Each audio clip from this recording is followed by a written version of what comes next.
Assalamualaikum warahmatullahi wabarakatuh.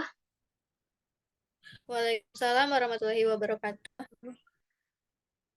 Baiklah teman-teman sekalian, izinkan kami dari kelompok 4 pedagogi untuk menyampaikan materi perkuliahan kita pada kesempatan kali ini.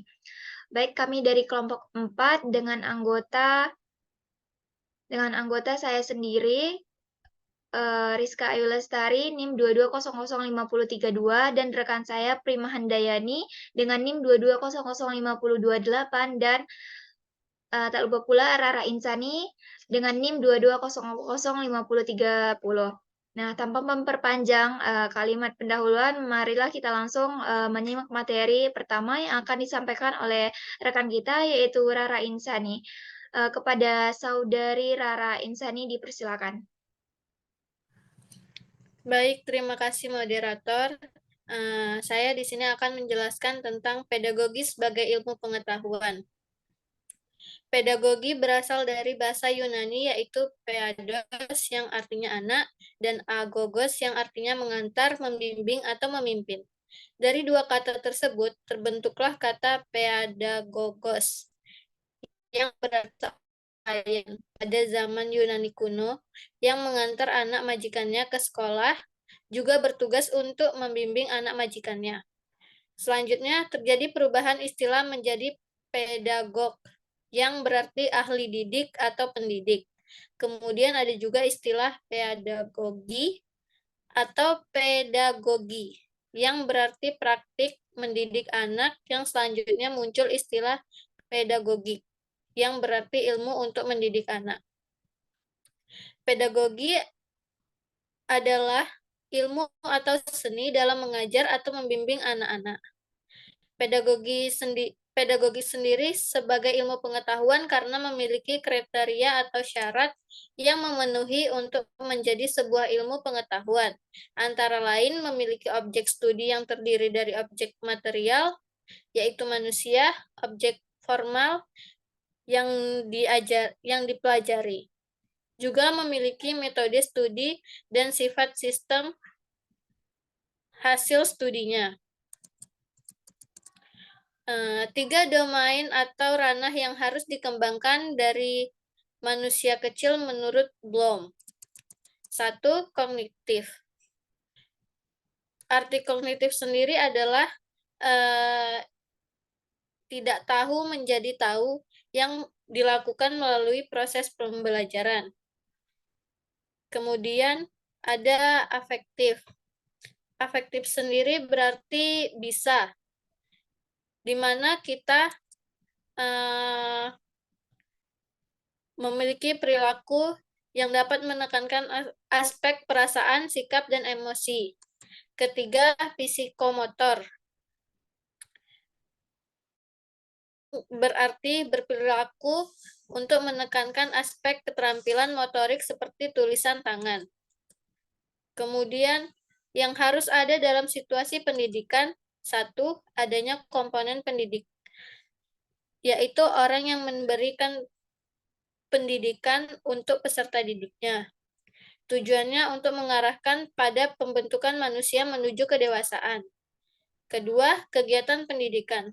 Kegiatan yang dijalani peserta didik dalam upaya mencapai tujuan pendidikan dan diupayakan oleh pendidik. Ketiga, perlakuan pendidik terhadap peserta didik.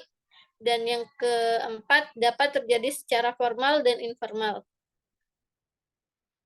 Hal tersebut didasari oleh Undang-Undang Sisdiknas Nomor 20 Tahun 2003. Sekian dari saya kembalikan kepada moderator. Baik, terima kasih kepada rekan kami, Rara Insani, yang sudah menyampaikan materinya. Selanjutnya akan disampaikan oleh rekan kami, yaitu Prima Handayani. Kepada Prima, kami persilakan. Baik, terima kasih moderator. Saya akan menjelaskan tentang pandangan pendidikan tentang manusia sebagai animal education. Manusia sebagai animal education secara bahasa berarti manusia itu merupakan hewan yang dapat dididik dan harus mendapatkan pendidikan. Dari pengertian tersebut secara tidak langsung menunjukkan bahwa terdapat perbedaan antara manusia dengan hewan. Perbedaan manusia dengan hewan itu sendiri adalah manusia itu dapat dididik dan harus mendapatkan pendidikan.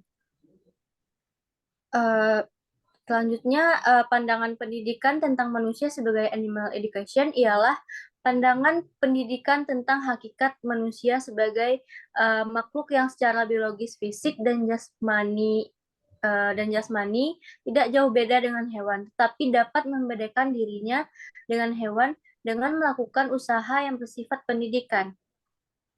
Berdasarkan pada pandangan tersebut, manusia itu akan berasumsi pada ketentuan-ketentuan berikut.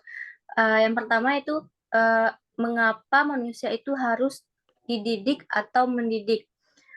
Manusia itu adalah subjek pendidikan yang sekaligus pula sebagai objek pendidikan manusia, khususnya pada manusia dewasa, bertanggung jawab dalam menyelenggarakan pendidikan secara moral, berkewajiban atas perkembangan pribadi anak-anak, generasi penerus, manusia dewasa yang berfungsi sebagai pendidik bertanggung jawab untuk melaksanakan misi pendidikan sesuai dengan tujuan dan nilai-nilai yang dikehendaki manusia di mana pendidikan itu berlangsung. Dalam eksistensinya, manusia itu mengembangkan tugas untuk menjadi manusia ideal, merupakan gambaran manusia yang dicita-citakan. Sebab itu, sosok manusia tersebut belum terwujudkan, melainkan harus diupayakan untuk diwujudkan menjadi prinsip idealitas. Terdapat 3 prinsip antropologis yang dapat menjadi asumsi perlunya manusia mendapatkan pendidikan dan perlunya manusia mendidik diri, yaitu yang pertama, prinsip historitas. Prinsip historitas ini manusia itu berada dalam perjalanan hidup, dalam perkembangan dan pengembangan diri. Yang kedua ada prinsip idealitas. Prinsip idealitas ini menunjukkan bagaimana manusia itu mengemban tugas untuk menjadi manusia ideal. Sosok ideal merupakan gambaran manusia yang dicita-citakan atau yang seharusnya. Selanjutnya, ada prinsip mobilitas atau akuilitas. Prinsip ini merupakan sebuah perkembangan manusia yang bersifat terbuka. Manusia itu telah dibekali berbagai potensi untuk mampu menjadi manusia. Berbagai kemampuan yang seharusnya dilakukan, manusia itu tidak dibawa sejak lahirnya, melainkan harus diperoleh setelah kelahirannya dalam perkembangan menuju kedewasaannya. Jadi, sebaik apapun upaya yang diberikan pihak lain atau seorang pendidik kepada seorang peserta didik untuk membantunya menjadi manusia, tetapi apabila seorang tersebut tidak mau mendidik diri, maka upaya bantuan tersebut tidak akan memberikan kontribusi bagi kemungkinan seseorang tadi untuk menjadi manusia. Selanjutnya ada poin mengapa manusia itu dapat dididik atau mendidik. Konsep hakikat manusia berdasarkan 5 prinsip antropologis yang melandasi kemungkinan manusia itu akan dapat dididik, yaitu yang pertama